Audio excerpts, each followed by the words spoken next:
I'm Hana Lin Ortega, 17 years old. Until 3 weeks ago, I believed that love meant sacrifice. That mothers protected their children by keeping them close, no matter the cost. Then I came home from school to find my acceptance letter. To Columbia University burned to ashes on our kitchen stove. The smell of charred paper and broken dreams still haunts our house. My mother stood there with tears in her eyes, holding the matches like a weapon she'd used to kill my future. Her words still echo in my mind. I did this because I love you too much to watch you leave me like everyone else has. What she didn't know was that I had been working 3 jobs for 2 years to save money for college, hiding every acceptance letter and scholarship application from her watchful eyes. But there was something else she didn't know, something I discovered in the ashes that would change everything between us forever. How far would you go to save a dream that someone you love tried to destroy? Before we jump back in, tell us where you're tuning in from. And if this story touches you, make sure you're subscribed because tomorrow I've saved something extra special for you. The morning after my mother burned my acceptance letter, I woke up to the sound of rain against my bedroom window. The same steady, Seattle drizzle that had been my lullaby for 17 years. Everything looked the same in our small house on Maple Street, but something fundamental had shifted. The air felt thinner, like the oxygen had been sucked out along with my dreams. I found my mother in the kitchen, making congee the way she always did when she felt guilty, methodically stirring the rice porridge while humming old Chinese folk songs under her breath.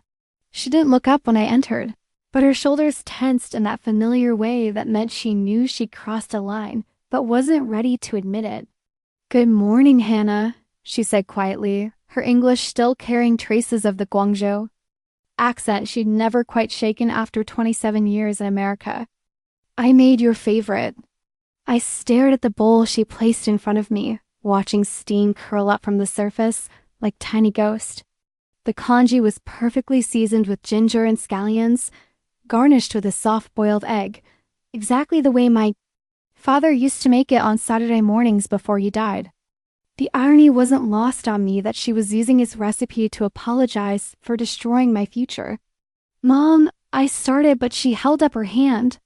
"We don't need to talk about yesterday," she said, still not meeting my eyes. "What's done is done. You have good schools here in Seattle. University of Washington has excellent programs. You don't need to go so far away." I pushed the congee around with my spoon, my appetite completely gone. "You rejected me, remember? You opened that letter too." She flinched like I'd slapped her. For a moment, her composed mask slipped, and I saw the fear underneath, raw and desperate, and completely unlike the strong woman who had raised me alone since I was 7 years old. Our house on Maple Street had always been a sanctuary, filled with the careful balance my mother had created between her Chinese heritage and the American life she'd built. Red silk cushions sat on our second-hand couch, while family photos and mismatched frames covered every surface. The kitchen smelled perpetually of star anise and soy sauce, but the refrigerator was covered with my honor roll certificates and college preparation timelines written in my mother's precise handwriting. I had grown up thinking this blend was beautiful, the way she'd managed to honor her past while embracing our future. But now I realized it might have been a cage disguised as a home. "You don't understand what it's like out there," she continued, finally looking at me with those dark eyes that had seen too much. "People like us, we don't get second chances. We have to be careful, we have to stay together. People like us," I echoed. "What does that even mean, Mom? I'm not just Chinese. I'm not just American. I'm not just anything, and maybe that's okay." She turned back to the stove, her movements sharp and angry. "Your father thought like that," she said quietly. "Look where it got him." The mention of my father hit like a physical blow. She rarely talked about Diego Ortega, and when she did, it was always in these bitter fragments that left me with more questions than answers. I knew he'd been a jazz musician, that he died in a car accident when I was 7, and that my mother had loved him enough to defy her own parents' wishes to marry him. But beyond those basic facts, he remained a mystery wrapped in my mother's grief. I stood up from the table, my chair scraping against the linoleum floor. Don't use him to justify what you did? Hana, no. The word came out harder than I intended. You burned my acceptance letter. You destroyed 3 years of work without even asking me how I felt about it. And now you're bringing up Dad like he would have agreed with you? My mother's face crumpled slightly, but she recovered quickly, pulling her armor of righteousness back into place. He would have wanted you to be safe. He would have wanted you to stay close to family. I wanted to scream that she couldn't possibly know what a dead man would have wanted, but something in her expression stopped me. There was a story there buried under layers of protection and pain, and I realized I might never understand my mother's actions until I understood what had really happened to my father. The rest of that morning passed in uncomfortable silence. I went through the motions of getting ready for school, showering, braiding my long black hair, putting on the same jeans and sweater combination I'd worn 100 times before. But everything felt different now, like I was playing a role in someone else's life. At school, I found myself moving through the hallways like a ghost. My friends chattered about prom plans and graduation parties, but their voices sounded far away and meaningless. I'd been 3 weeks away from telling them about Columbia. 3 weeks away from celebrating the full-ride scholarship that would have changed everything. Now I had nothing to celebrate, no idea how to explain why Dot during lunch. I sat with Luca Rivera in our usual spot under the stairs by the library. Luca had been my best friend since we were 8 years old, and he knew me well enough to sense that something was wrong the moment he saw my face. "Okay, what happened?" he asked, setting down his sandwich and giving me his full attention. "And don't say nothing, because you look like someone stole your cat." "We don't have a cat," I said automatically. Exactly my point. What's going on? Hana, I had planned to keep the whole thing secret, to figure out some way to fix it on my own. But looking at Luca's concerned brown eyes and the way he was leaning forward like he was ready to fight whatever had hurt me, I felt my resolve crumble. "She burned it," I whispered. "My mom burned my acceptance letter from Columbia?" Luca's eyebrows shot up so high they almost disappeared into his curly hair. "She did what now?" I told him everything, coming home to find the ashes, the fight, the way my mother had tried to act like nothing had happened this morning. Luca listened without interrupting, his expression growing darker with each detail. "That's insane," he said when I finished. "I mean, I know your mom is protective, but this is next level crazy." "What are you going to do?" "I don't know," I admitted. "The deadline for accepting enrollment is in 2 weeks. Even if I could prove I was accepted, I don't have any way to pay for it now." "My college fund." I trailed off, realizing I hadn't even checked. "Your college fund?" "I kept it in a savings account that both our names are on." What if she... I couldn't even finish the thought. Luca was already pulling out his phone. "Call the bank." "Right now." With shaking fingers, I dialed the customer service number and waited through the automated prompts. When I finally reached a human being and provided my account information, the news was exactly what I'd feared. "I'm sorry, miss, but..." "That account was closed yesterday," the representative said in a cheerfully professional voice. "The funds were transferred to another account under your mother's name only." I hung up without saying goodbye and stared at Luca in shock.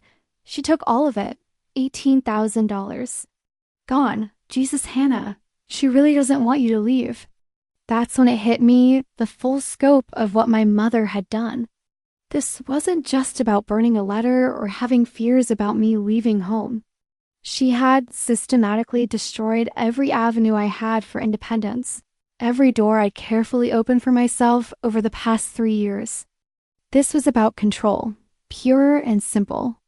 "I have to fix this," I said, standing up so quickly that I knocked over my water bottle.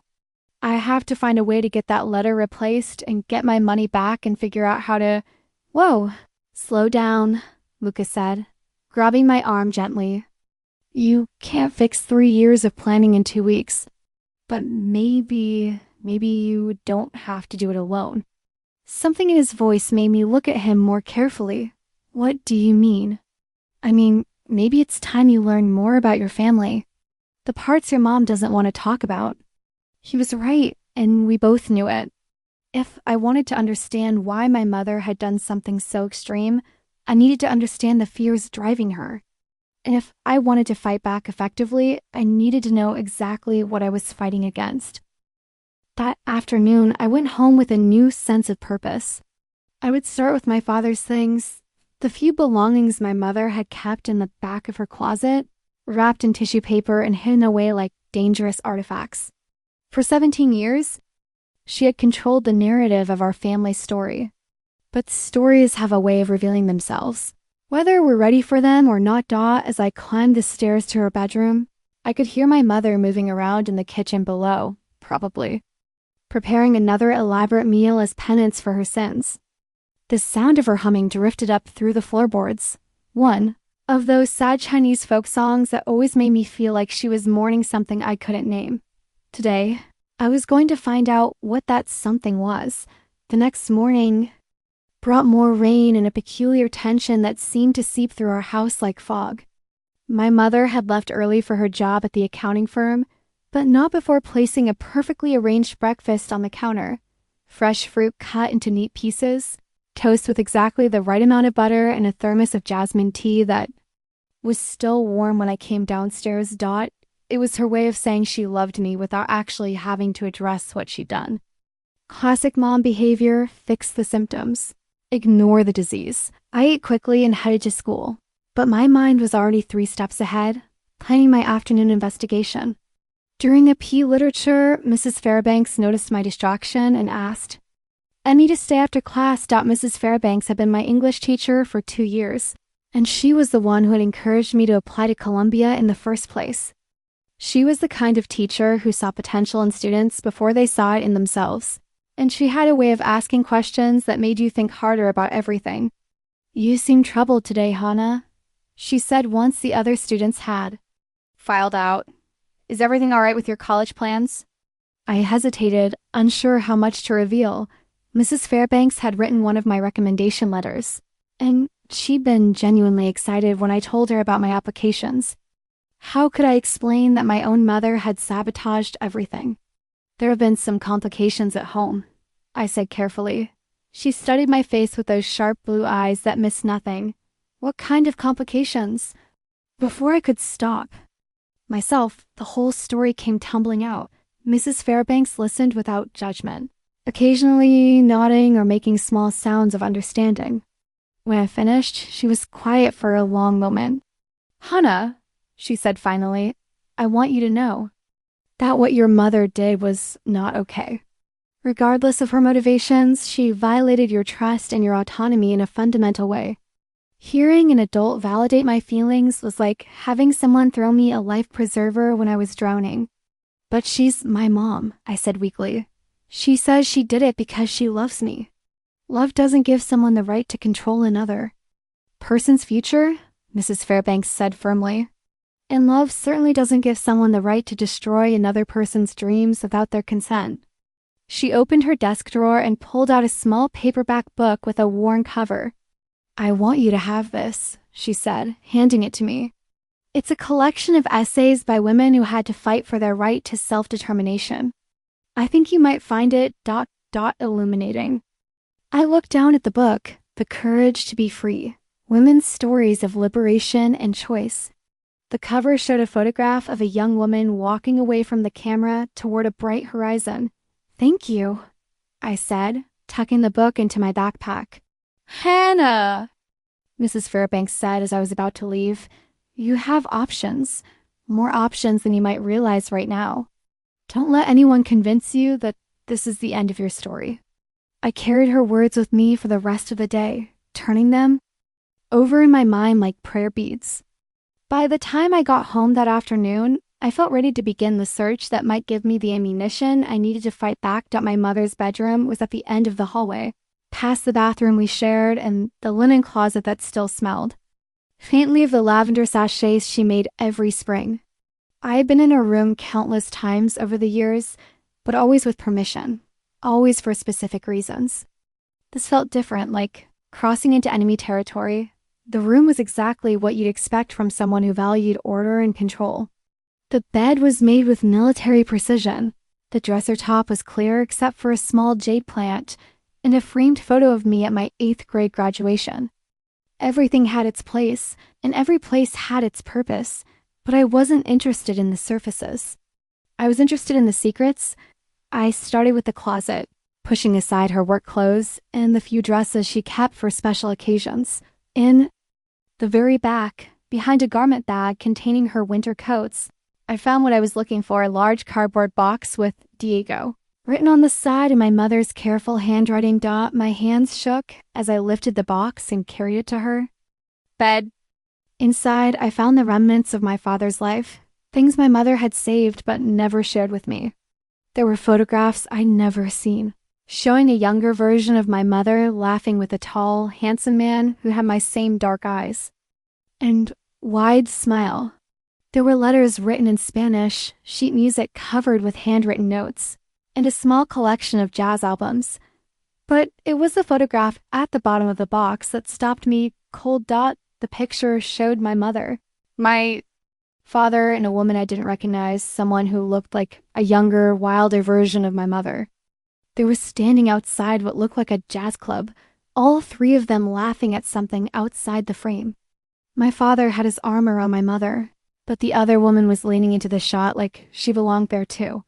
I flipped the photograph over and found an inscription in my mother's handwriting, May, Diego and Gia to 1999, before everything changed. Gia. I had never heard that name before, but something about it felt familiar, like a word on the tip of my tongue that I couldn't quite remember. I stared at the woman in the photograph, noting the resemblance to my mother in the shape of her face and the way she held her shoulders. This had to be a relative, maybe even a sister. My mother had never mentioned having a sister. I spent the next hour going through every item in the box, looking for more clues about this mysterious Gia. I found her in several other photographs, always laughing, always looking like she was in the middle of some grand adventure. In one picture, she was wearing a graduation cap and gown, throwing her hat in the air. In another, she was holding a suitcase and standing next to a departure sign at what looked like an airport. At the very bottom of the box, tucked inside one of my father's old jazz albums, I found a letter. The envelope was addressed to my mother in handwriting I didn't recognize, but the return address made my heart skip. J. Lynn, Los Angeles, CA. The letter was dated just 6 months ago. Dear May, it began. I know it's been almost 10 years since we last spoke, but I've been thinking about you and Hana lately. I saw her name in the newspaper, something about a writing contest she won. She looks so much like you did at that age, but I see Diego in her smile too. I hope you're both well. I hope you found some peace with everything that happened. No, I haven't been the sister you needed me to be, but I want you to know that I think about our family every day. If you ever want to talk, or if Hana ever wants to know about her father's side of the family, you know how to reach me. Love always, Gia. I read the letter 3 times, my mind racing. Gia was my mother's sister, and she was still alive, living. In Los Angeles? She knew things about my father that my mother had never told me. And based on the tone of the letter, there had been some kind of falling out between them, something serious enough to keep them apart for 10 years. I carefully put everything back in the box exactly as I'd found it, but I kept the letter and the photograph. If my mother wasn't going to tell me the truth about our family, I would find it myself. That evening, my mother came home with takeout from our favorite Vietnamese restaurant, another peace offering disguised as a normal dinner. We ate in relative silence, making small talk about my classes and her work, both of us carefully avoiding the elephant in the room. But as I watched her methodically eating her pho, I noticed things I'd never seen before. The way her eyes darted to the empty chair where my father used to sit.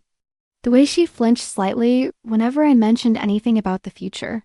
The way she seemed to be holding her breath, waiting for the other shoe to drop. She was afraid. Terrified, actually. But afraid of what? Mom, I said carefully, do you ever think about Dad's family? Like, did he have siblings or cousins I don't know about? She froze with her chopsticks halfway to her mouth, Why do you ask?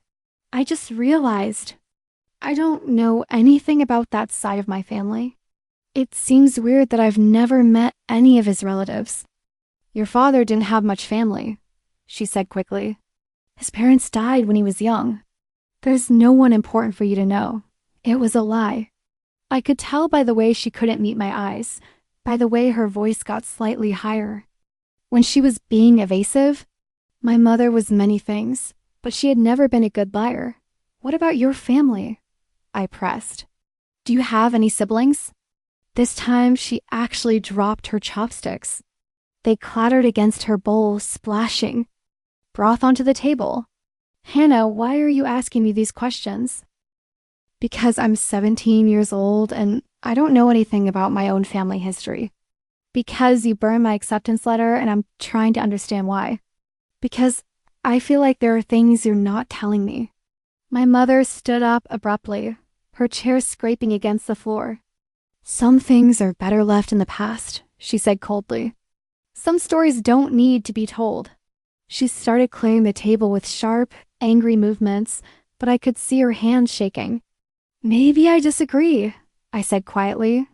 Maybe I think I have a right to know where I come from. She stopped moving and looked at me with an expression I couldn't read. You come from love, she said finally. You come from sacrifice and hard work and the determination to build something better. That's all you need to know. But it wasn't all I needed to know, and we both knew it. As I went upstairs to my room that night, I carried the weight of all. The unspoken truths that lived in our house like ghosts. My mother could control my college fund and burn my acceptance letters, but she couldn't control my need to understand who I really was. I had Gia's address. I had questions that needed answers. And for the first time since this whole nightmare began, I had a plan. The next few days passed in a strange rhythm of normalcy, punctuated by moments of electric tension. My mother continued her campaign of guilt-flavored kindness, special meals. Gentle questions about my day, careful avoidance of any topics that might lead back to college or the future.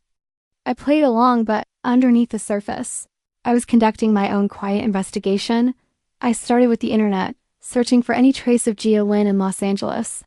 What I found surprised me. She wasn't just living in LA, she was thriving. There! Her website showed her as a successful travel writer and photographer, with bylines in major magazines and a portfolio that took my breath away. Pictures of mountain ranges in Peru, street scenes from Bangkok, architectural details from Barcelona.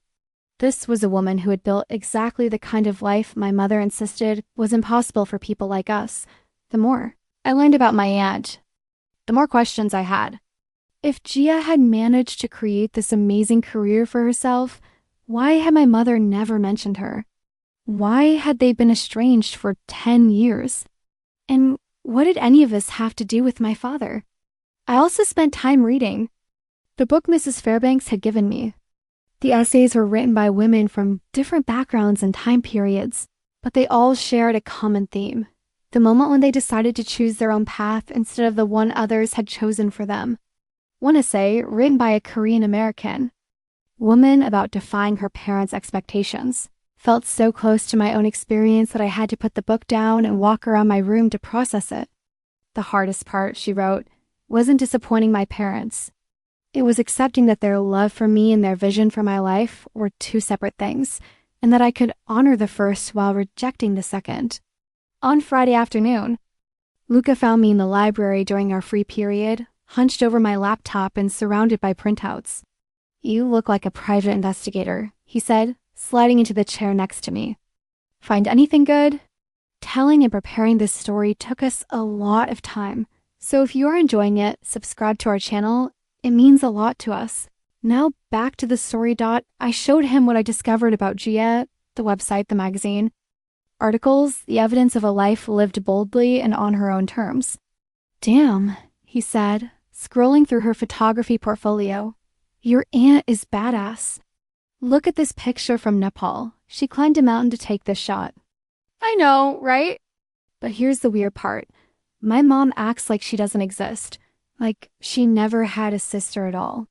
Families are weird.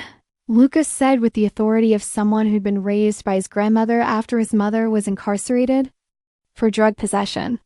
Sometimes people cut each other off over stuff that seems crazy from the outside. But what could be so bad that you pretend your own sister was dead? Luca leaned back in his chair and studied my face. Have you thought about just asking her, like, directly? I tried the other night. She completely shut down. Then maybe it's time to try a different approach. I looked at him suspiciously. What kind of different approach? The kind where you contact your aunt directly. The idea hit me like a physical shock. I had been so focused on uncovering the past that I hadn't considered reaching into the present. But Gia's letter had mentioned wanting to connect with me. What if she was waiting for exactly this kind of contact? I couldn't, I said automatically. My mom would kill me. Your mom already tried to kill your future, Luca pointed out. Maybe it's time to stop worrying about what she wants and start thinking about what you need. That afternoon, I walked home through the drizzle with Luca's words echoing in my head. The familiar streets of our neighborhood looked different, somehow smaller, more confining. I found myself noticing things I'd never paid attention to before. How many of my neighbors were elderly? How quiet everything was? How few young people I saw? It was a safe, stable community, exactly the kind of place where you could live an entire life without taking any risks or making any waves stop. Was that what my mother wanted for me? A life of safety and silence? When I got home, the house felt emptier than usual. My mother was working late again. She'd been putting in extra hours all week, probably as an excuse to avoid more difficult conversations with me. I made myself a sandwich and went upstairs to my room, where I sat staring at my laptop for a full hour before finally opening my email. Writing to Gia felt like jumping off a cliff. I started and deleted the message at least 10 times, struggling to find the right tone, the right words, the right way to introduce myself to an aunt who was a stranger but also family. Finally, I settled on something simple. Dear Gia, my name is Hana Lin Ortega. I'm May's daughter, and I think you're my aunt. I found your letter to my mother, and I hope it's okay that I'm writing to you directly. I have some questions about our family that my mom isn't willing to answer, and I'm hoping you might be able to help me understand some things. If you're willing to talk, I would really appreciate it. Sincerely, Hana. I hit send before I could lose my nerve, then immediately felt like I was going to throw up. What if Gia didn't want to hear from me? What if she thought I was betraying my mother by reaching out? What if this made everything worse instead of better? But it was too late to take it back now. The message was out there in the digital universe, carrying my questions and my hope into unknown territory. The rest of the evening passed in a blur of nervous energy. I couldn't concentrate on homework, couldn't focus on the TV show my mother had put on when she finally came home around 9. We sat together on the couch, maintaining the pretense of normalcy, but I felt like I was vibrating at a different frequency than the rest of the world thought. My mother seemed to sense my restlessness. During a commercial break, she turned to me with that careful expression she wore when she was trying to gauge my mood. You seem distracted tonight, she said. Is everything okay at school? Everything's fine, I lied. She studied my face for a moment longer, then turned back to the TV, but I caught her stealing glances at me for the rest of the night, like she was trying to solve a puzzle she couldn't quite figure out. The next morning brought a response from Gia that was both surprising and unsurprising in its enthusiasm. Hana, I can't tell you how happy I was to get your email. I've been hoping for years that you might reach out someday. I have so many things to tell you about your father, about our family, about why your mother and I haven't spoken in so long. Would you be interested in talking on the phone? I know this must be complicated for you, and I want to make sure you feel comfortable with however much or little contact you want to have. You can call me anytime this weekend at phone number. I'm 3 hours behind you, so don't worry about the time difference. I'm usually up late working anyway. With love and excitement, your Aunt Gia. P.S. I saw the article about your writing contest win. Your father would be so proud. He always said that stories are the most powerful force in the world, and it sounds like you inherited his gift for them. I read the email 3 times, my heart pounding harder with each pass. She wanted to talk to me. She had stories about my father, and she seemed to understand exactly why I was reaching out, like she'd been waiting for this moment for years. That afternoon, while my mother was grocery shopping, I locked myself in my room and dialed Gia's number. My hands were shaking so hard I had to try twice to get the digits right. She answered on the second ring. Hana? Her voice was warm and slightly breathless, like she'd been running to get to the phone. Hi, I said, suddenly feeling tongue-tied. This is ... this is weird. She laughed, and the sound was so much like my mother's laugh that it startled me. It is weird, she agreed. Good weird or bad weird? I'm not sure yet. Fair enough. Why don't you start by telling me what you want to know, and I'll try to answer as honestly as I can. I took a deep breath and dove in. My mom burned my acceptance letter to Columbia University. She also took all my college savings. She says she did it to protect me, but I don't understand what she's protecting me from. And I found your letter, and I realized there's this whole side of our family that I know nothing about. Gia was quiet for a long moment. When she spoke again, her voice was gentler, more serious. Oh, honey, I'm so sorry she did that to you. That must have been devastating. It was. It is. I just don't understand why she's so afraid of me leaving home. Other parents want their kids to go to college. Your mother has reasons for her fears. Gia said carefully. They're not good reasons and they don't justify what she did to you, but they're real for her. Has she ever told you the real story of how your father died? He was in a car accident when I was 7. That's true, but it's not the whole truth. Hannah, your father was driving to the airport when he crashed. He was leaving for a 6-month music tour in South America, something that could have launched his career to the next level. Your mother didn't want him to go. They had a huge fight about it the night before. She was afraid that if he left, he wouldn't come back. That success would change him, but he'd outgrow his life with you and her. I felt like the floor had dropped out from under me. She ... she tried to stop him from pursuing his dreams too. She tried, but Diego was stubborn. He went anyway, and then ... double quotes, Gia's voice broke slightly. Then he never made it to the airport. Your mother has blamed herself ever since. She thinks that if she'd been more supportive, if she hadn't fought with him, maybe he would have been less distracted. Maybe the accident wouldn't have happened. That's not her fault, I said automatically. No, it's not. But grief doesn't always follow logic. And your mother, she decided that the safest way to love someone was to keep them close, to make sure they never took risks that could lead them away from her. But that's not love, I said, echoing Mrs. Fairbank's words. That's control, I know. And that's exactly what I told her after the funeral, when she started talking about keeping you safe by keeping you small. That's why we stopped speaking. I couldn't watch her turn her fear into your prison. We talked for over an hour, and with each revelation, I felt pieces of my family's puzzle clicking into place. Gia told me about growing up with my mother in Guangzhou, about their parents' rigid expectations, about May's rebellion when she fell in love with Diego, and Gia's rebellion when she refused an arranged marriage and left for America. She told me about my father's dreams, his music, his belief that art could change the world. He used to say that courage wasn't the absence of fear, Gia said. It was feeling the fear and choosing to live anyway. I think you inherited that from him. By the time we hung up, I felt like I'd been given a new map of my own history. The world hadn't changed, but my understanding of it had shifted completely. My mother wasn't a villain. She was a woman whose fear had calcified into control, whose love had curdled into possession.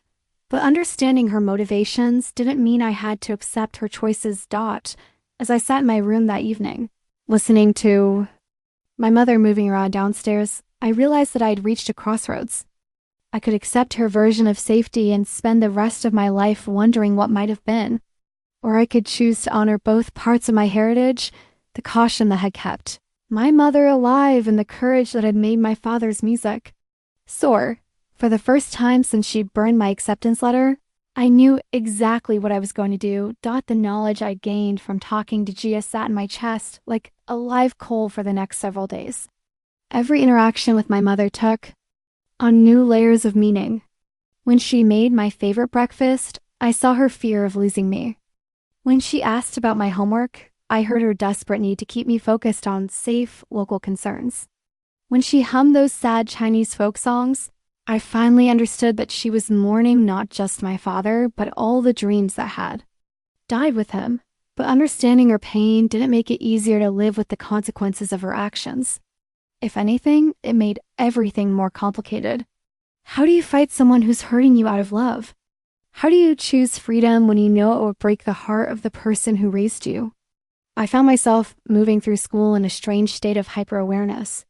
In a P history, when we discussed immigration patterns, I thought about my mother's journey from Guangzhou to Seattle and wondered what dreams she'd had to abandon along the way. In chemistry, when we talked about reactions and catalysts, I wondered if my burned acceptance letter had been the catalyst for something larger, a fundamental change in the molecular structure of our family. Mrs. Fairbanks noticed my distraction. During our discussion of The Awakening by Kate Chopin, "Miss Ortega," she said gently, "you seem to have a personal connection to Edna's struggle. Would you care to share your thoughts?" The whole class turned to look at me, and I felt my face flush. But something about the way Mrs. Fairbanks asked, not demanding, just offering space, made me want to try. "I think," I said slowly, "that the hardest part isn't choosing between what other people want for you and what you want for yourself.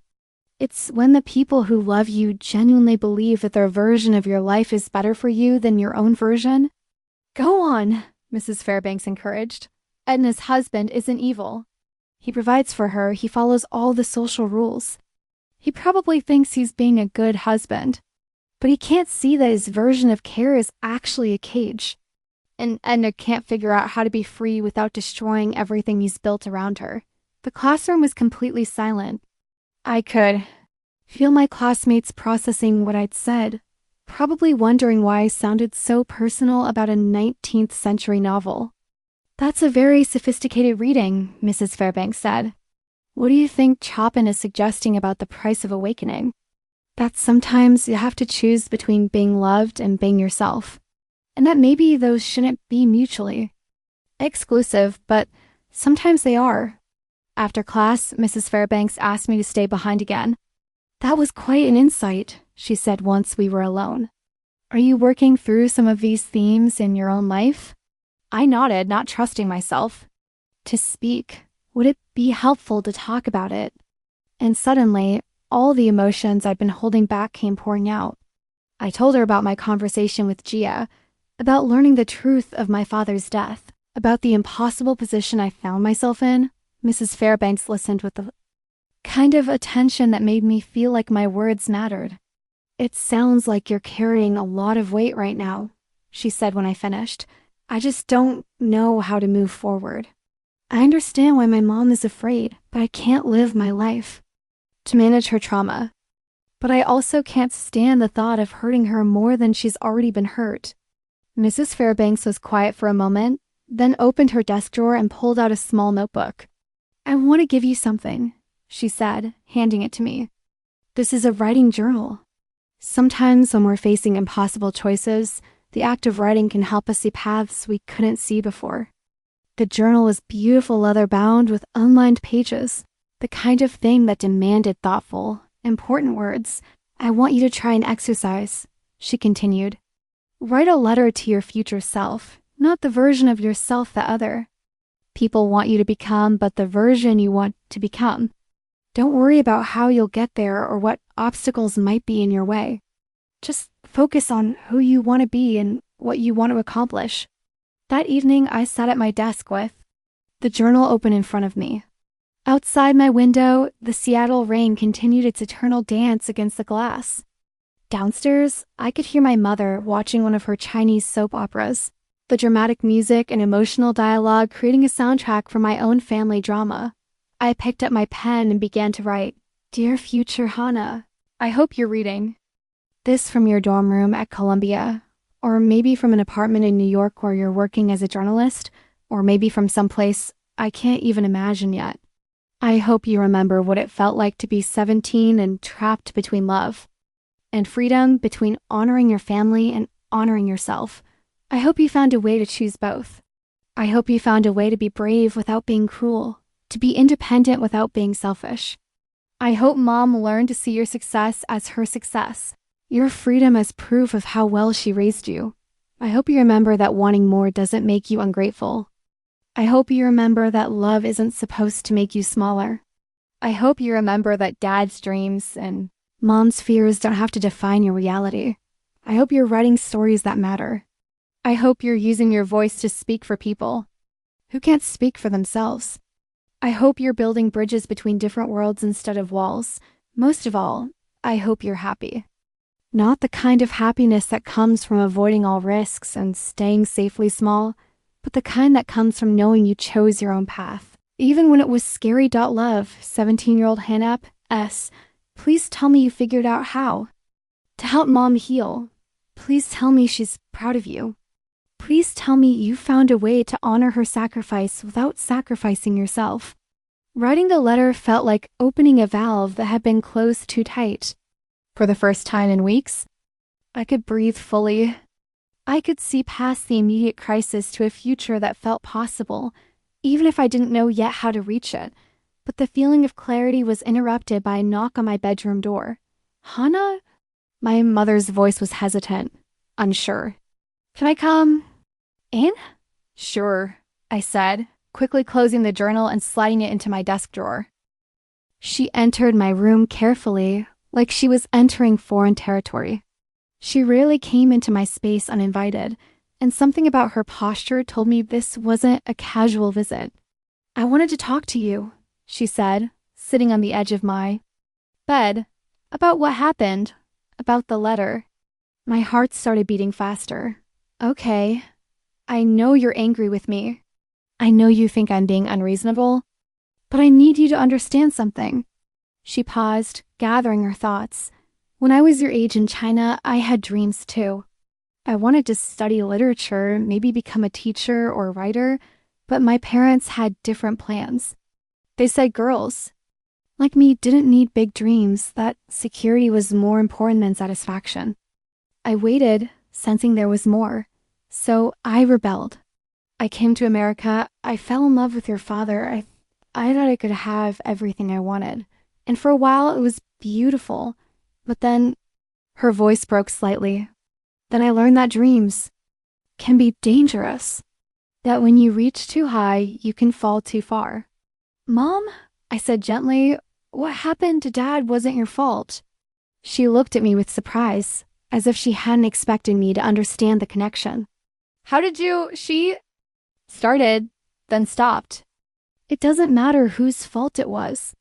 What matters is that I can't lose you too. I can't watch you chase something that might take you away from me forever. For a moment, I saw her as she must have been at my age, full of dreams and ambition, ready to take on the world. Then I imagined her 20 years later, holding her daughter in her husband's funeral program, making a promise to herself that she would never let love lead to loss again. But Mom, I said carefully, keeping me here won't bring him back. And it won't guarantee that nothing bad will ever happen to me. She flinched like I'd hit her. I know that. But I also know that the world is hard for people like us.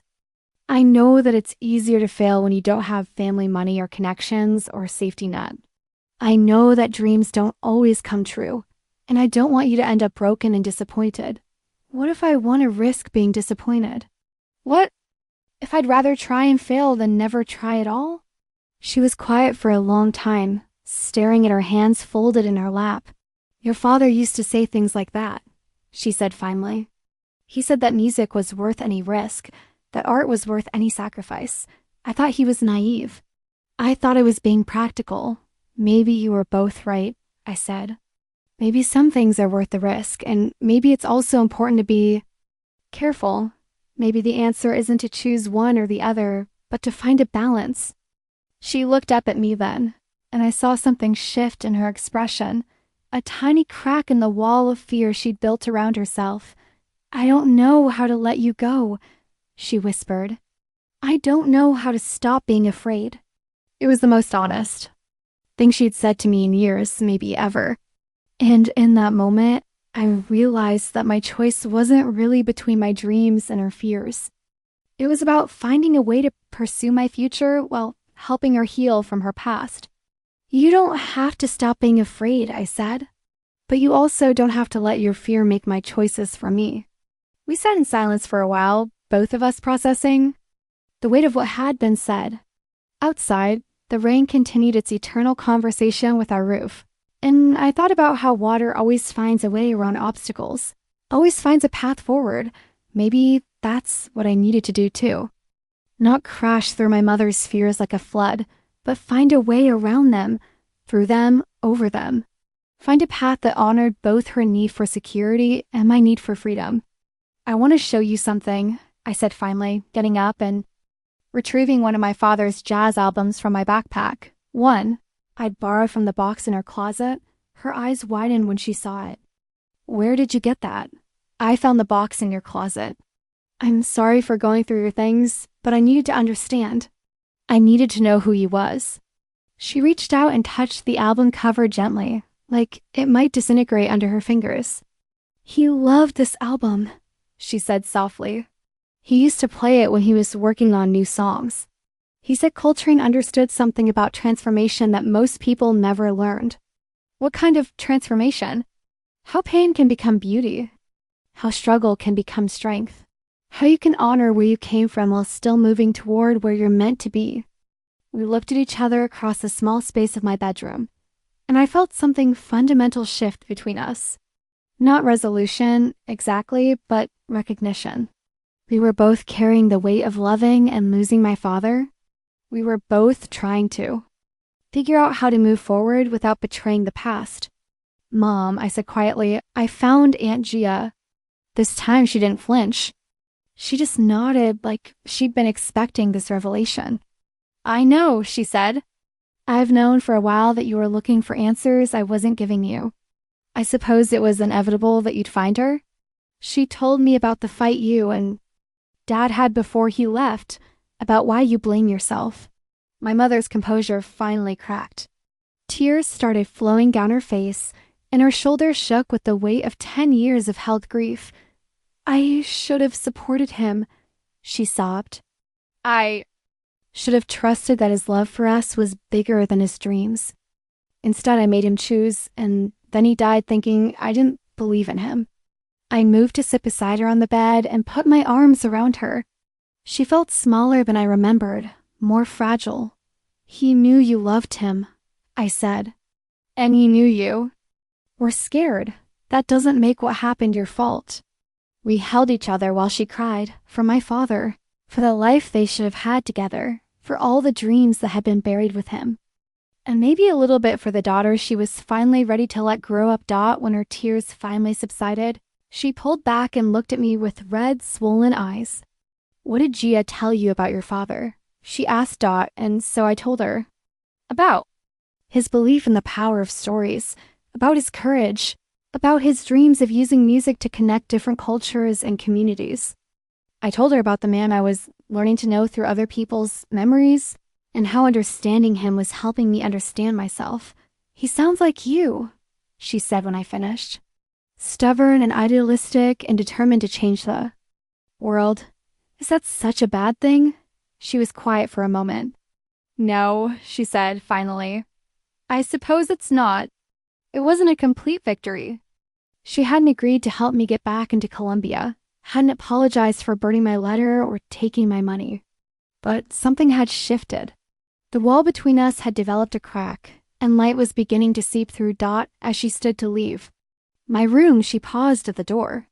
"Hana," she said without turning around, "tomorrow is Saturday. Maybe we could listen to some of your father's music together. Maybe you could tell me more about what you want to study in college." "I'd like that," I said. After she left, I opened my journal again and added a postscript to my letter. "P.S.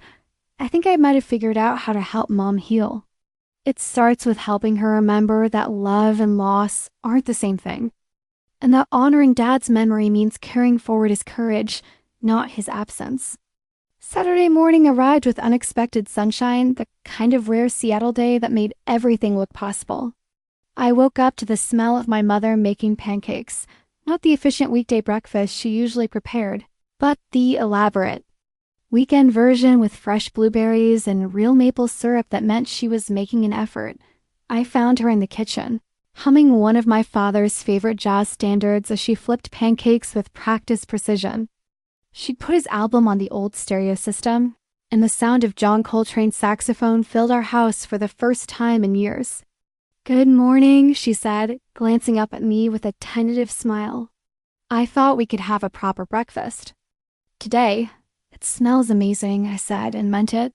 The kitchen felt different somehow, warmer, more open, like the music had changed the very air we were breathing.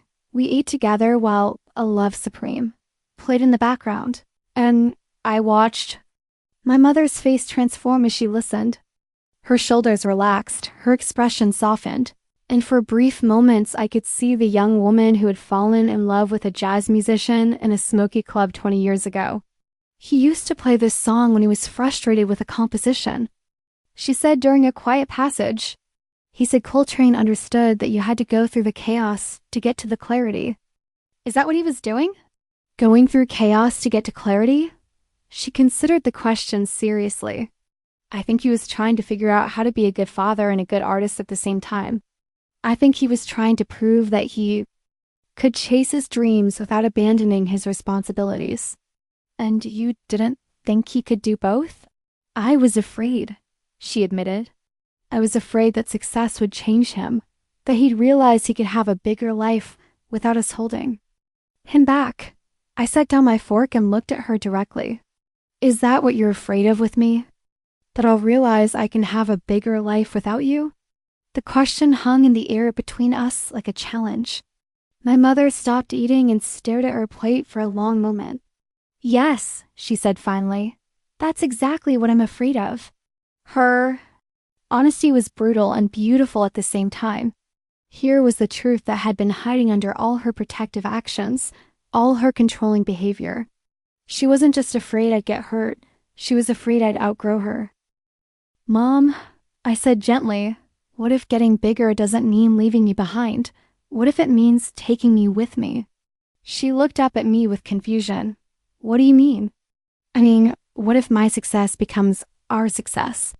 What if the education you've worked so hard to give me actually proves how good a mother you are, not how unnecessary you've become?" I could see her processing this idea, turning it over in her mind like an unfamiliar object. "Your father used to say something similar," she said slowly. "He said that love wasn't about possession, it was about partnership. That if he succeeded, it would be because I had supported him, not despite my support." Do you think he was right? I don't know. I never got the chance to find out. We finished breakfast in thoughtful silence, the music creating a bridge between my father's memory and our present conversation. When the album ended, my mother stood up and began clearing the dishes, but I could tell she was working up to saying something. "Hana," she said finally, "I want to ask you something, and I want you to be completely honest with me." "Okay. If you could design your perfect future, not just college, but everything that comes after, what would it look like?" It was such an unexpected question that I had to think for a moment. My mother had never asked me about my dreams in such an open-ended way. "I want to study journalism," I said slowly. "I want to write stories about people whose voices aren't usually heard. I want to travel and learn about different cultures and find ways to help people understand each other better. I want to use words the way Dad used music to build bridges between different worlds. And you think you need to go far away to do that? I think I need to go where the opportunities are. And right now, the best journalism program that accepted me is at Columbia." She nodded slowly. "And after college, where do you see yourself living?" "I don't know yet. Maybe New York, maybe somewhere else entirely. I want to follow the stories wherever they lead me." I watched her face as I spoke, seeing her fears playing out in real time. Every mention of distance, of uncertainty, of following paths that might lead away from her, made her flinch slightly. "That sounds like your father," she said quietly. "Always chasing the music wherever it wanted to go. Is that necessarily a bad thing?"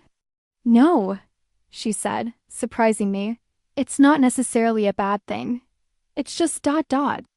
scary for the people who love you."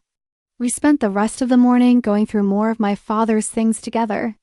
My mother shared stories I'd never heard before about how they met, about his dreams of opening a music school that would serve immigrant communities, about the songs he'd written for me when I was a baby. With each story, I felt like I was gaining pieces of my own identity that I hadn't known were missing. But it was when we reached the bottom of the box that we found something that changed everything. Hidden underneath, the old sheet music and photographs, was a manila envelope with my mother's name written on it in my father's handwriting. The envelope was sealed, and based on the dust that came off it when my mother picked it up, it had been sitting in that box untouched for 10 years. I forgot. "About this," she whispered, staring at the envelope like it might bite her. "What is it?" "Diego gave it to me the night before he left for his tour. He said it was something for me to read if anything ever happened to him.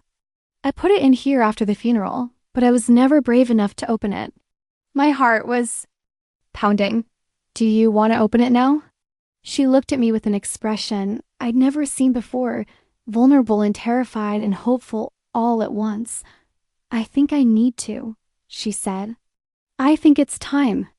With shaking hands, she opened the envelope and pulled out several sheets of paper covered in my father's familiar handwriting.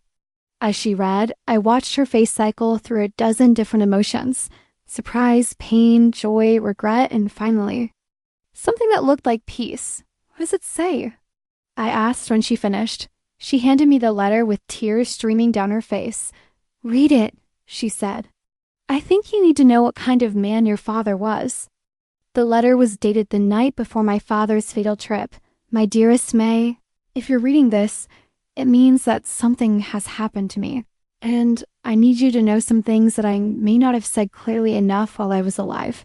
First, I need you to know that leaving for this tour is not about running away from you and Hannah. It's about running toward the man I want to be for both of you.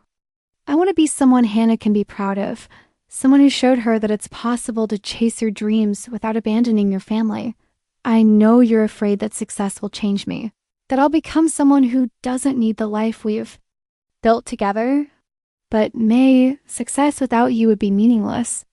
You and Hannah are not obstacles to my dreams. You are my dreams. Everything I want to accomplish so that I can come home and share it with you. I also know you're afraid because of what your parents taught you about dreams and disappointment. But you are not your parents, and I am not. The kind of man who would sacrifice his family for his ambition. The music I want to make is music about love, about home, about the beauty of building bridges between different worlds. How could I make that music without you? If something happens to me, I need you to promise me something. Don't let my death be the reason our daughter stops believing in possibilities.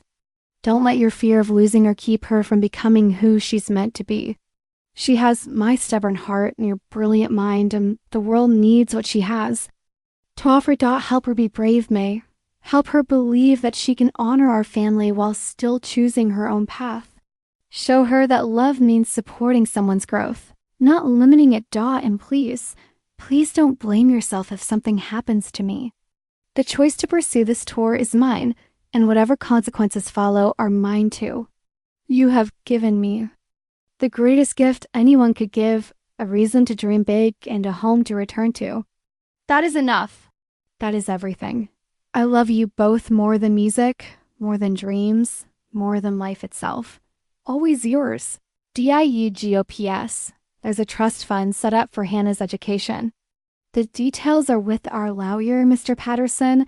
I want her to go to college, wherever her dreams take her, and I want you to know that supporting those dreams is not just financially possible, but financially planned for. You don't have to choose between your future and your security. I made sure you could have both. I read the letter twice, my hands shaking by the time I finished. This changed everything.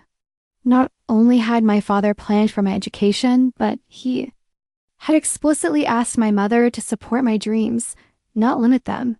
He had seen this exact scenario playing out and had tried to prevent it from beyond the grave. "Mom," I said quietly, "did you know about the trust fund?" She shook her head, fresh tears falling.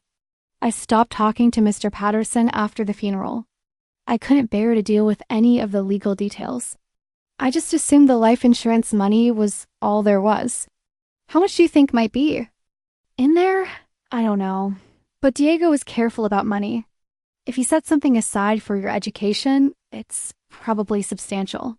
We sat in silence for several minutes, both of us processing the implications of what we'd just learned. My father had tried to prepare for exactly this situation. He had tried to protect both of us, me from having my dreams limited by financial constraints, and my mother from having to choose between my future and her security. "I've been such a fool," my mother whispered finally. "He tried to tell me, and I was too afraid to listen." "You weren't a fool," I said firmly. "You were grieving. You were scared. You were trying to protect me the only way you knew how. But I was protecting you from the wrong things. I was protecting you from opportunity, from growth, from becoming the person your father believed you could be." She stood up suddenly and walked to the window, staring out at the sunny Seattle afternoon. "I have to call Mr. Patterson," she said. "I have to find out about this trust fund." And then ... She turned back to me with something new in her expression, determination, mixed with apology. "Then I have to figure out how to fix what I've broken." "What do you mean?" I have to help you get back into Columbia. I have to contact the admissions office and explain what happened. I have to find a way to undo the damage I've done to your future." My heart leaped. "Do you really mean that?" "Hana, I've spent 10 years honoring your father's death instead of honoring his life. I've spent 10 years being afraid of losing you instead of being proud of who you're becoming. That ends now." She walked over to where I was sitting and took my hands in hers. "I can't promise I won't still be scared sometimes. I can't promise this will be easy for me. But I can promise that I will never again let my fear make choices for your life. You are not responsible for managing my trauma, and I am not responsible for limiting your potential. Mom, and I want to ask you something else. When you do go to Columbia, and you will go to Columbia, I want you to consider staying in touch. With Gia, I think it's time for our family to heal. All of our family." I couldn't speak. I could only nod and hug her as tightly as I could, feeling 10 years of held breath finally being released. As we held each other in our living room, surrounded by the remnants of my father's life and the promise of my own future, I realized that this was what transformation looked like. Not a sudden dramatic change, but a slow recognition of truths that had been there all along, waiting for the right moment to be acknowledged. My father had been right about love being partnership instead of possession. He had been right about dreams being worth the risk. And he had been right that the people who love us should help us grow, not hold us back. It would take weeks to sort out the practical details, contacting Columbia, dealing with the trust fund, rebuilding the foundation of trust between my mother and me. But for the first time since she burned my acceptance letter, I felt like my future was possible again. More than that, I felt like our future was possible. Not the future where I stayed small to manage her fears, and not the future where I succeeded at the cost of our relationship, but the future where my growth became evidence of her strength as a mother, the future my father had envisioned for all of us 20 years ago when he wrote that letter and sealed it with hope. The next few weeks passed in a whirlwind of activity that felt both overwhelming and exhilarating. My mother approached fixing the Columbia situation with the same methodical determination she applied to everything else in her life. But now that determination was focused on building my future instead of limiting it. Our first stop was Mr. Patterson's law office, where we learned that my father had indeed set up a substantial trust fund for my education. The amount took my breath away, enough not just for Columbia's tuition, but for graduate school if I wanted it, and a small cushion for living expenses and books. He had somehow managed to save this money while working as a freelance musician, which told me everything I needed to know about how seriously he'd taken my future. Your father was very specific about the terms, Mr. Patterson explained, adjusting his glasses as he read through the documents. The money can only be used for educational expenses and only with your mother's approval until you turn 21. He wanted to make sure you had support for your dreams, but he also wanted to make sure your mother was part of the decision-making process. Even in death, my father was trying to bring us together instead of pulling us apart. The Columbia situation proved more complicated. When my mother called the admissions office to explain what had happened, the initial response was not encouraging. The deadline for accepting enrollment had passed. My spot had been given to someone on the waiting list, and there was no precedent for reinstating a student whose acceptance letter had been destroyed by a family member. My mother had entered full advocacy mode, and she was not easily deterred. I understand this is an unusual situation, I heard her say during one of many phone calls, but my daughter did nothing wrong. She was accepted based on her merit, and she deserves the opportunity to attend your school. We are prepared to provide documentation of the trust fund, letters of recommendation, and whatever else you need to verify her qualifications. While my mother worked the phones, I focused on damage control and other areas of my life. I had to tell Luca everything that had happened, which led to him swinging by the house with congratulations, flowers, and a bottle of sparkling cider to celebrate what he called the great family breakthrough. I told you that Aunt was going to be the key, he said, raising his plastic cup of cider and a toast. Family secrets always come out eventually. The trick is making sure they help instead of hurt. I still can't believe she kept that letter from my dad for 10 years, I said. 10 years of thinking he would have wanted her to keep me safe instead of helping me grow.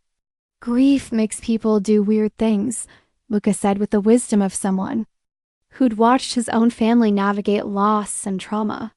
The important thing is that she's trying to fix it now. I also had to have a difficult conversation with Mrs. Fairbanks, who had been following my situation with the kind of invested concern that made her such an extraordinary teacher. I'm proud of you, she said when I told her about the breakthrough. With my mother, it would have been easy to fight her with anger, but you chose to fight her with understanding. That takes real maturity. I'm not sure I was that mature about it, I admitted. I think I just got lucky that my aunt was willing to help me see the bigger picture. Luck is what happens when preparation meets opportunity, Mrs. Fairbanks said. You prepared by being curious about your family's story, and you created opportunity by being brave enough to reach out to your aunt. The breakthrough happened because you did the work. She paused and looked at me thoughtfully. There's something else I want to discuss with you. Have you thought about what you'll do if Columbia can't reinstate you this year? Do you have backup plans? It was a question I'd been avoiding. My mother's determination was inspiring, but there was no guarantee that the university would make an exception for our unusual circumstances. I've been afraid to think about Plan B, I said honestly. What if focusing on alternatives makes me give up too soon on Plan A? What if having alternatives gives you the confidence to fight harder for Plan A because you know you'll be okay? Either way, it was such a Mrs. Fairbanks thing to say, turning my fear into a strategic advantage. That evening, I sat down with my mother and Gia, who had driven up from Los Angeles for what she called emergency family business. The three of us were crowded around our kitchen table with laptops, phones, and a stack of documents, trying to figure out every possible angle for getting me into Columbia this fall. Seeing my mother and aunt together was like watching two sides of the same person meet for the first time in years. They had the same laugh, the same way of tilting their heads when they were thinking, the same stubborn determination when they were focused on solving a problem. But where my mother was careful and methodical, Gia was bold and improvisational. What if we contact that professor who wrote you the research recommendation? Gia suggested. Maybe she can make some calls on your behalf. Or what if we reach out to other students who are in the program? My mother added. They might have insights about how the system really works. Watching them work together, I realized that this collaboration was healing something in my mother that went beyond just my college situation. She had been carrying the weight of all our family decisions alone for 10 years, and having our sister back meant she could share that responsibility. Again, Gia said during a break in our planning, this whole situation reminds me of something Dad used to say when we were kids. My mother looked up sharply. They hadn't talked about their father since Gia had arrived. What did he say? He used to say that the best solutions come from combining wisdom with courage. Wisdom to understand the problem, courage to pursue the solution, even when it's risky. I remember that, my mother said quietly. He said it when you wanted to study abroad and Mom was afraid to let you go. And when you wanted to marry Diego and they thought you were crazy. And now when Hana wants to go to Colombia and I'm afraid history is repeating itself. Gia reached across the table and took my mother's hand. Maybe history is repeating itself. Maybe our family is full of people who dream big and people who love them enough to be scared. Maybe that's not a bug, it's a feature. What do you mean? I mean maybe the dreamers need the worriers to keep them grounded, and maybe the worriers need the dreamers to keep them moving forward. Maybe we're stronger together than we are separately. Something shifted in the room as she said this. I could feel the last pieces of our family puzzle clicking into place, not just my relationship with my mother, but her relationship with her own history, her own choices, her own definitions of love and protection. I want to try something, I said suddenly. I want to write a letter to Colombia explaining our situation, but I want to write it from all three of us. Not just me asking to be reinstated, but our family explaining how we've learned to support each other's dreams. My mother and Gia exchanged a look. That's either brilliant or completely crazy, Gia said. With this family, those might be the same thing, my mother replied. We spent the next 2 hours crafting what we decided to call the Ortega family letter. It was part apology, part explanation, part manifesto about the importance of education and family support. We took turns writing paragraphs, each of us adding our own voice to the collective story. I wrote about my dreams of becoming a journalist and my commitment to using education as a tool for building bridges between communities. My mother wrote about learning to see her daughter's success as evidence of her own success as a parent. Gia wrote about the importance of universities supporting students who come from families that are learning to navigate the balance between cultural traditions and American opportunities. When we finished, the letter was 3 pages long and unlike anything any of us had ever written before. It was vulnerable and honest and completely untraditional, exactly the kind of thing that would either get me immediately rejected or immediately accepted, with no middle ground. Should we really send this? My mother asked, reading through the final draft one more time. I think we have to, I said. It's the truest thing we could write. The next morning, I hand-delivered the letter to the Columbia admissions office, along with copies of my father's trust fund documents, a new letter of recommendation from Mrs. Fairbanks, and a portfolio of the writing I'd done since my original application. The admissions counselor who met with me was a woman about my mother's age named Dr. Martinez, who listened to my story with the kind of attention that made me feel like she was really hearing me. This is certainly an unusual situation, she said when I finished explaining everything. I have to be honest with you, we've never had a case quite like this before. I know it's a lot to ask, I said, but I also know that I earned my place here based on my merit. And I'm hoping you can see past the unusual circumstances to the student who just wants a chance to prove herself. Dr. Martinez smiled. Actually, the unusual circumstances might work in your favor. Your family's letter was ... quite moving. It shows a level of self-reflection and growth that we rarely see in application materials. And your additional writing? Samples are excellent. My heart started beating faster. Does that mean you might be able to help? It means I'm going to present your case to our Special Circumstances Committee. They'll review everything and make a final decision. You should hear from us within a week. Walking out of that office, I felt like I was floating. For the first Time in a month, my future felt possible again. Not guaranteed, but possible, which was all I had ever really wanted. That evening, the three of us, my mother, Gia, and I sat on our front porch watching the sunset paint the Seattle sky in shades of pink and gold.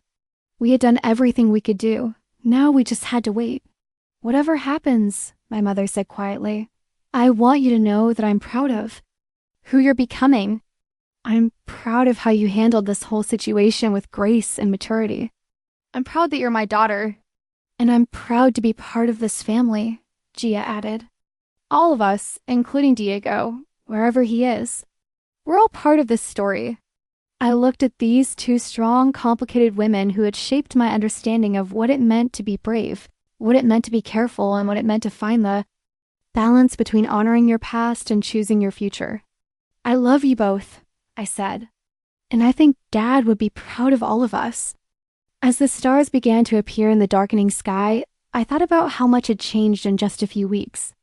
I had gone from feeling trapped and powerless to feeling supported and strong. I had gone from fighting against my family to fighting with my family. I had learned that sometimes the people who hurt us are just people who love us badly. And that healing happens when we choose understanding over resentment. But most importantly, I had learned that courage isn't about not being afraid. It's about being afraid and moving forward anyway, together, toward the future you want to create. Whatever Columbia decided, I knew I would be okay. I had my family, I had my dreams, and I had the tools to build bridges between them. That was enough. That was everything. The call came on a Thursday afternoon.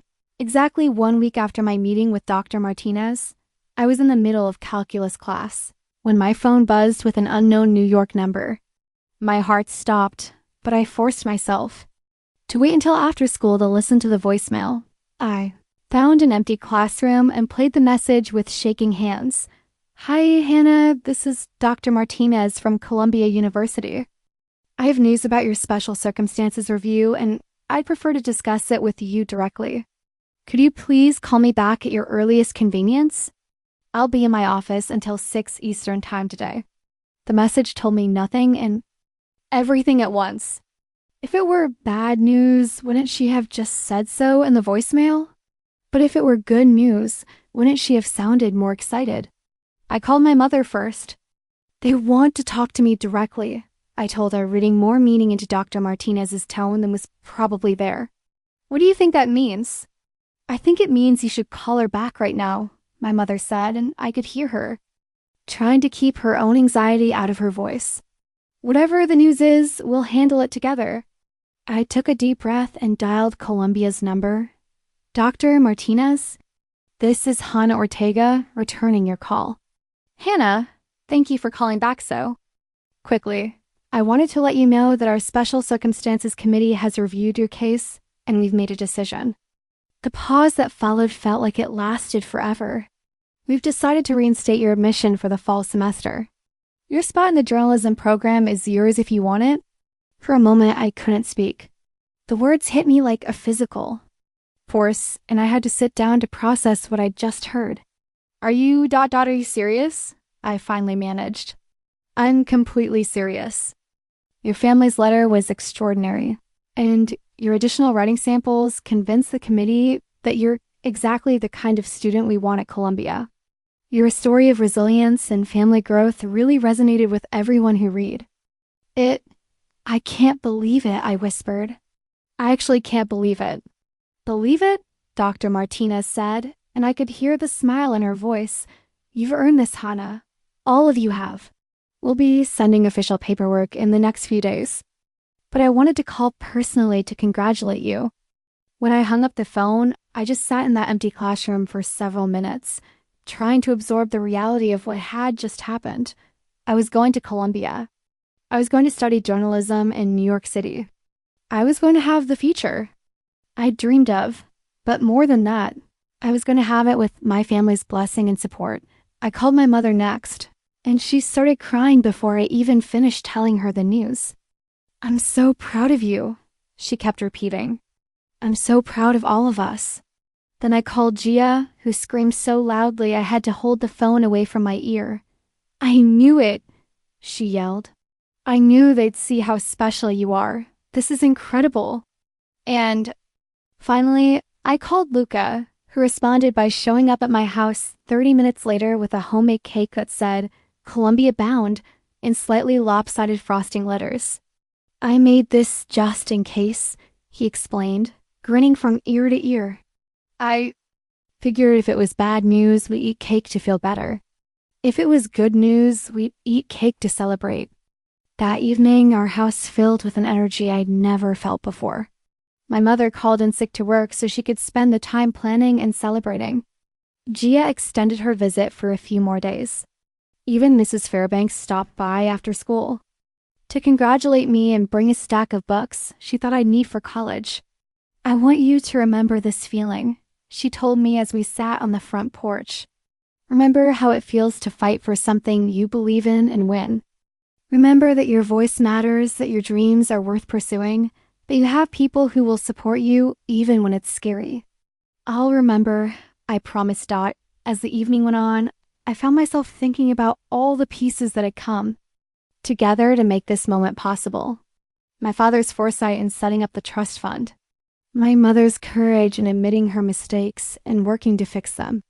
Gia's willingness to bridge the gap between past and present. Mrs. Fairbanks' belief in my potential. Luca's unwavering friendship. Even my own stubbornness in refusing to give up when everything seemed impossible. But it was my mother's transformation that moved me most. Over the past few weeks, I had watched her evolve from someone whose love felt like a cage into someone whose love felt like wings. She had learned to see my independence not as a threat to our relationship, but as evidence of her success in raising me. "Mom," I said as we were cleaning up after our impromptu celebration, "I want you to know that going to Columbia doesn't mean I'm leaving you behind. It means I'm taking everything you've taught me and building on it." She paused in her dish washing and looked at me with eyes that were still slightly red from happy tears. "I know that now," she said. "I think I've always known it deep down. I just had to learn to trust it. And I want you to know that I'm going to come home for breaks, and I'm going to call you all the time, and I'm going to need your advice about everything from laundry to life decisions." She laughed. "I'll be here for all of it. The good decisions and the bad ones, the successes and the failures, the times when you're homesick and the times when you're too busy to call. Promise, promise." The next few weeks passed in a blur of preparation.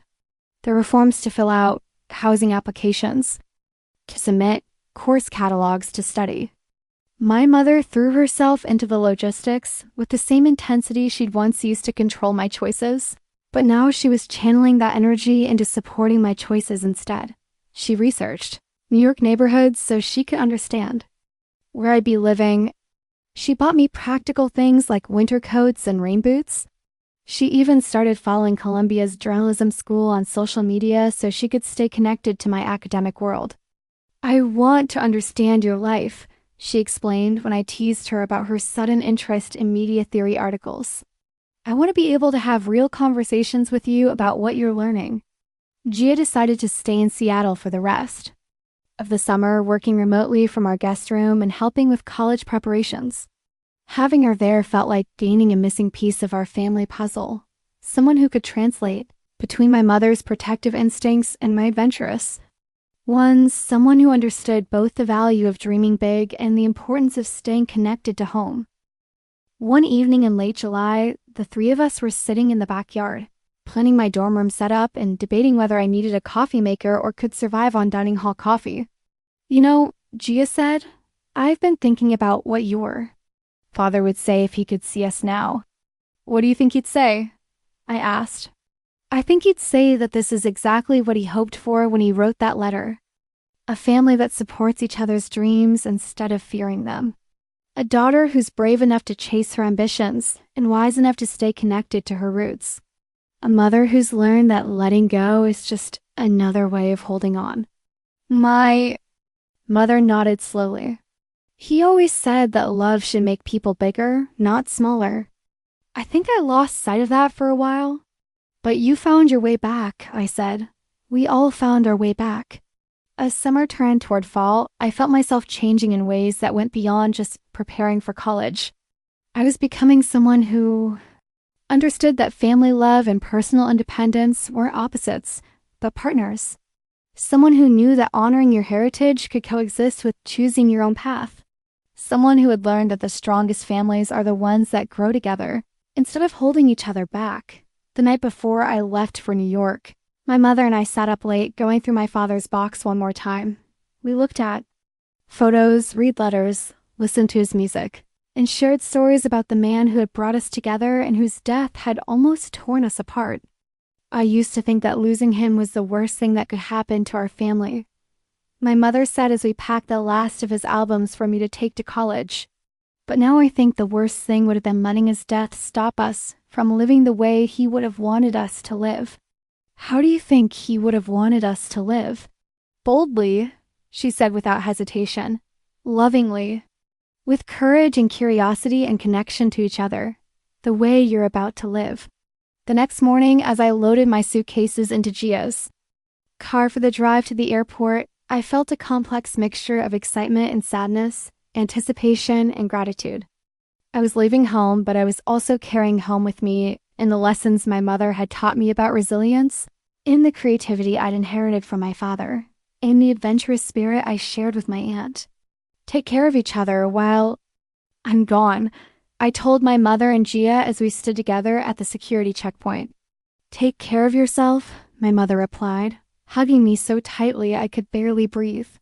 And remember that home will always be here when you need it. But don't come back too soon, Gia added with a grin. Go have adventures first. Go become the person you're meant to be. Then come home and tell us all about it. As I walked through security and toward my gate, I carried with me the weight and lightness of family love that had learned to set me free. I carried my father's belief in the power of stories, my mother's hard-won understanding of supportive love, and my aunt's proof that it was possible to stay connected to family while building an independent life. But most of all, I carried the knowledge that I wasn't leaving my family behind. I was carrying them with me. In every choice I made, every story I wrote, every bridge I built between the world I came from and the world I was moving toward. The future was uncertain, but it was mine to choose. And for the first time in my life, I had both the freedom to chase my dreams and the foundation of love to support me if I fell. It was everything my 17-year-old self had hoped for when she wrote that letter to her future self. It was everything my father had dreamed of when he set up that trust fund and wrote that letter to my mother. It was everything my family had needed to heal and grow and transform together. As my plane lifted off from Seattle, carrying me toward New York and Columbia and the next chapter of my story. I looked down at the city where I'd grown up and felt nothing but gratitude for the struggles that had made us stronger, for the love that had learned to let go, for the dreams that had finally found their wings. 2 years later, I was sitting in the Columbia Journalism Library working on a feature story about immigrant families in Queens when my phone buzzed with a text from my mother. Turn on Channel 7 News at 6 p.m. There's something you need to see. I glanced at the clock, 5:45 p.m. I quickly saved my work and found a computer with access to live television. At exactly 6 o'clock, I watched my mother appear on screen, sitting across from a news anchor in what was clearly a professional interview. Setting. Today we're talking with Mei Lin, a Seattle resident who has an inspiring story about family, education, and the courage to let your children follow their dreams. The anchor began. May, tell us what prompted you to start the Diego Ortega Memorial Scholarship Fund. My heart stopped. I had no idea my mother was doing this. 2 years ago, I made a terrible mistake, my mother said, looking directly into the camera with the same quiet strength she'd always possessed, but now directed toward building instead of protecting. My daughter was accepted to Columbia University, and I was so afraid of losing her that I burned her acceptance letter. I thought I was protecting her, but I was really just protecting myself from my own fears. The anchor leaned forward, clearly intrigued. What changed your mind? I learned that love isn't about keeping people small and safe. It's about helping them grow into who they're meant to be. My daughter taught me that, And so did my late husband, in a letter I was too afraid to read for 10 years. My mother went on to explain the scholarship fund she'd established in my father's name, designed to help first-generation college students whose families were struggling to balance cultural traditions with educational opportunities. She talked about the importance of supporting young people's dreams while also helping families heal from the trauma that sometimes makes those dreams feel threatening. The scholarship isn't just for students, she explained. It also provides family counseling and cultural navigation support for parents who want to support their children but don't know how to manage their own fears. I watched in amazement as my mother spoke eloquently about generational trauma, cultural expectations, and the importance of education and breaking cycles of limitation. This was the woman who had spent my entire childhood afraid to let me take risks, now using her story to help other families avoid the same mistakes. When the interview ended, I immediately called her. "Mom, why didn't you tell me you were doing this?" "I wanted it to be a surprise," she said, and I could hear the nervousness and pride mixing in her voice. "I've been working on it for months with Gia and Mrs. Fairbanks. We've already raised enough money to sponsor 5 students this year." "I can't believe you went on television." "Neither can I," she laughed. "But your father always said that stories have the power to change the world." I figured it was time I started telling ours. A few days later, I flew home to Seattle for the Scholarship Fund's first award ceremony.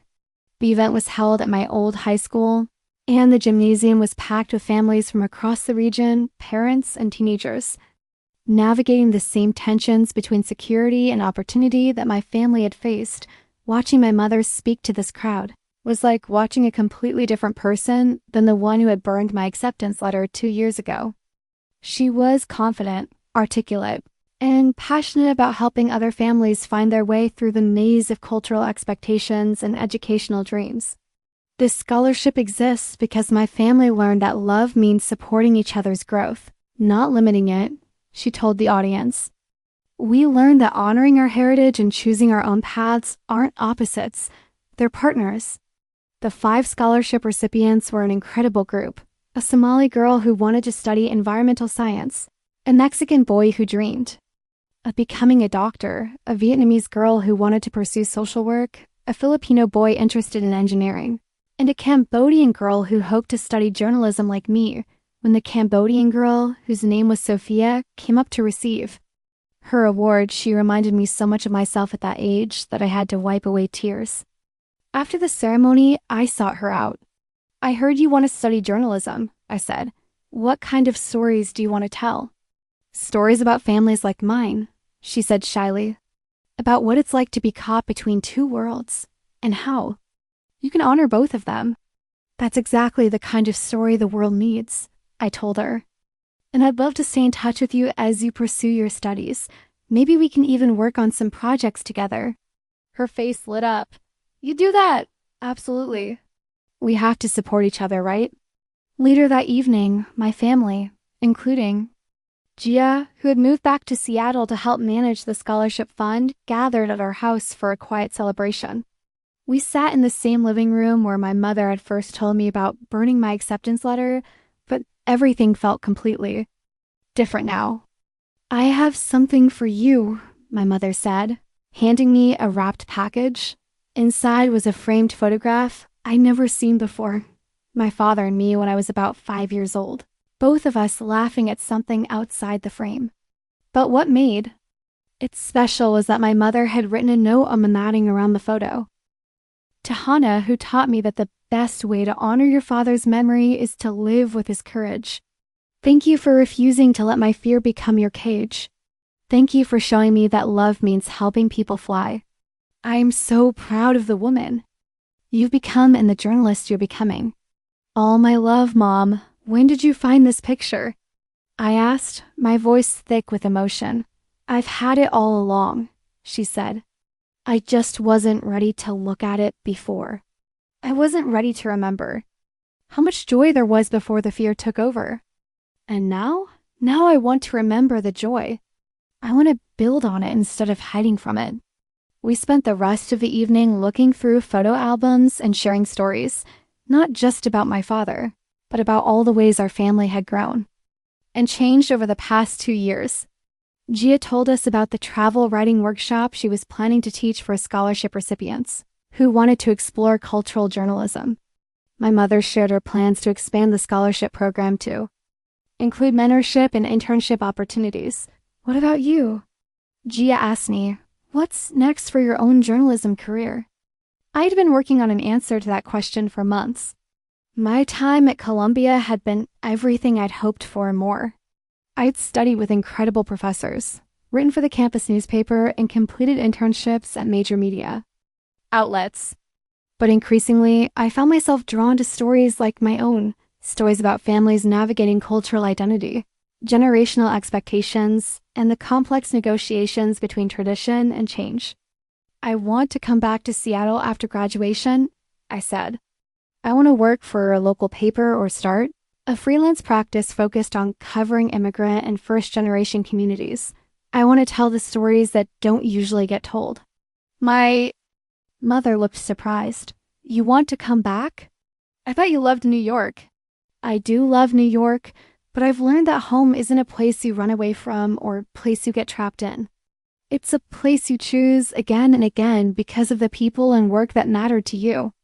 Plus, Gia added with a grin, someone needs to help me corrupt the next generation of scholarship recipients with dangerous ideas about following their dreams. That's a terrible influence, my mother said, but she was laughing. The best kind. I agreed as the evening wound down and Gia headed back to her apartment. My mother and I found ourselves alone in the kitchen, cleaning up the remnants of our celebration. It had become our ritual during my visits home. These quiet moments of shared domestic work where our most important conversations happened. I need to tell you something, my mother said as she dried the last of the wine glasses.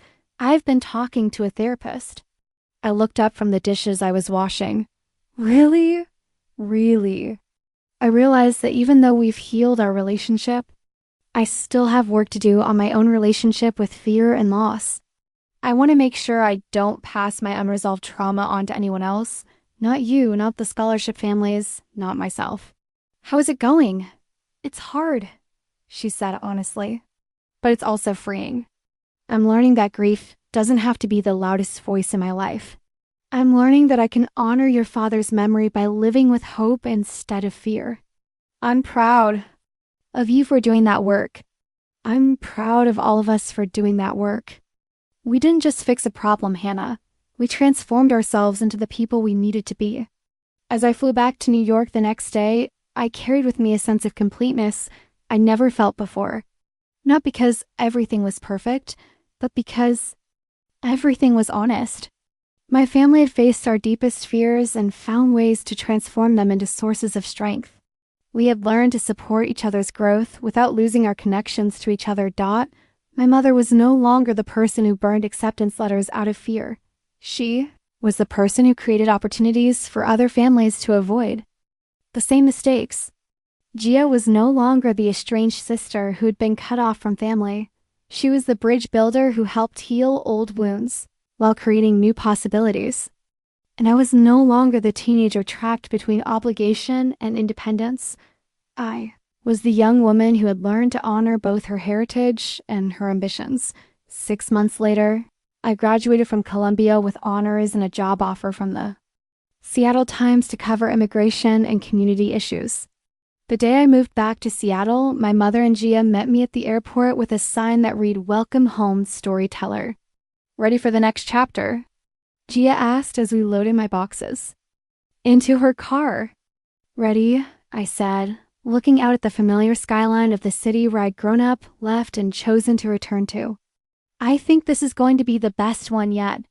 That evening, we had dinner at the same Vietnamese restaurant where my mother and I had eaten so many tense meals during my senior year of high school. But now we were different people sitting in the same place, and the conversations were about future plans instead of past fears. I have news, my mother announced as we shared spring rolls and pho. The scholarship fund has been selected for a national award. They want me to speak at a conference in Washington, D.C. about family-centered approaches to educational equity. Mom, that's incredible. I said. Are you nervous? Terrified, she admitted, but also excited. A few years ago, I couldn't imagine leaving Seattle for anything. Now I can't imagine not sharing what we've learned with other families. As we walked home through the familiar streets of our neighborhood, I thought about how much courage it had taken for all of us to become who we were now. My mother had faced her deepest fears and transformed them into a mission to help others. Gia had returned to a family that had once rejected her and helped heal generational wounds. I had fought for my dreams without sacrificing my relationships. We had learned that love doesn't mean keeping people small and safe. It means helping them grow into who they're meant to be, even when that growth feels scary. We had learned that honoring your family and choosing your own path aren't contradictory. They're complementary. Most importantly, we had learned that the best stories are the ones where everyone gets to be the hero of their own journey while still being part of a larger, shared narrative. Standing on our front porch that night, looking up at the Seattle sky that had witnessed all our struggles and transformations, I felt deeply grateful for the journey that had brought us here, for the acceptance letter that was burned and the family that was reborn from those ashes, for the courage to fight for my dreams and the wisdom to include my family in that fight. My father had been right about stories having the power to change the world. Our story had certainly changed ours. And now, through the scholarship fund and my journalism work and all the ripple effects of our healing, it was changing other families' worlds too. That was the best possible ending I could have. Imagined, not perfect, but real. Not without scars, but stronger because of them. Not the end of our story, but the beginning of all the stories we would tell together going forward. Up next, we have 2 more incredible stories that are waiting for you. Just click the image you want to watch, and it will take you there. If you enjoyed this video, make sure to subscribe. It would mean a lot.